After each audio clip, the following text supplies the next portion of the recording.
ড্রামার শুরুতে আমরা সোহা নামের একটা কিউট মেয়েকে দেখি। সে গাড়ি চালিয়ে সিটিতে যাচ্ছিল। তখনই কেউ তাকে কল করে বলে, আপনি ওখান থেকে ফিরে আসেন, সিটিতে যেন না। ওই সময় হঠাৎ সোহার কারের সামনে একটা ছেলে চলে আসে। সোহা কার থেকে নেমে আসে ছেলেটাকে হেল্প করার জন্য। ছেলেটার গায়ে রক্ত লাগানো ছিল। সে ছেলেটার পালস চেক করে বুঝতে পারে ছেলেটা চরমভাবে জখম অবস্থায় আছে। তখনই হঠাৎ ছেলেটা চোখ খুলে আর সোহার হাতে ছুরি দেখে ছেলেটা উঠে সোহাকে চেপে ধরে আর বলে, তুমি কে? এটা বলে সে আবারও সেন্সলেস হয়ে যায়। এই সুযোগে সোহা একটা হেয়ার পিন নিয়ে ছেলেটার বুকে ঢুকিয়ে দেয়। এতে ছেলেটা অজ্ঞান হয়ে যায়। আর ডিয়ার, এই ছেলেটাই আমাদের হিরো ইয়ং অজ্ঞান হয়ে গেলে সোহা মনে করে এবারের মতো আমি বেঁচে গেলাম। তবে তখনই বহু গুন্ডারা সেখানে এসে চারিদিক থেকে ঘিরে ধরে। তারা ইয়ং আর সোহাকে ধরে একটা পুরানো ফ্যাক্টরির ভিতরে বন্দি করে রাখে।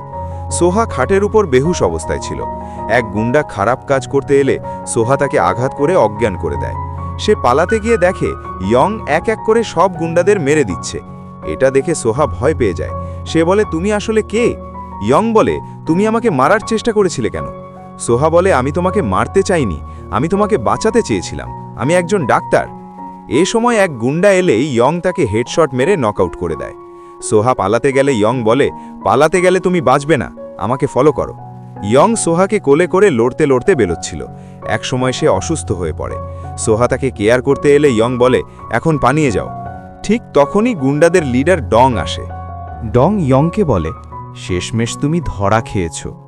ইয়ং বলে, আমাকে ধরার ক্ষমতা কারোর নেই। ডং সোহাকে দেখে সন্দেহ করে। সে ইয়ংকে বলে মেয়েটাকে শেষ করতে। ইয়ং সোহাকে গুলি করে, কিন্তু পাশে ফায়ার করে। সে বলে, আমি কিছুদিন ইউজ করে পরে বিক্রি করে দেব। ডং সন্দেহ করে নজর রাখতে বলে। ইয়ং সোহাকে রুমে নিয়ে বলে, চিৎকার করো, যেন গুন্ডারা ভাবে আমরা রোম্যান্স করছি। ফ্ল্যাশব্যাকে দেখা যায় ইয়ং সোহাকে পড়ে যাওয়া থেকে বাঁচিয়েছিল। ইয়ং সোহাকে একটা ডিভাইস লাগিয়ে বলে, এটা খুললে তুমি মরবে।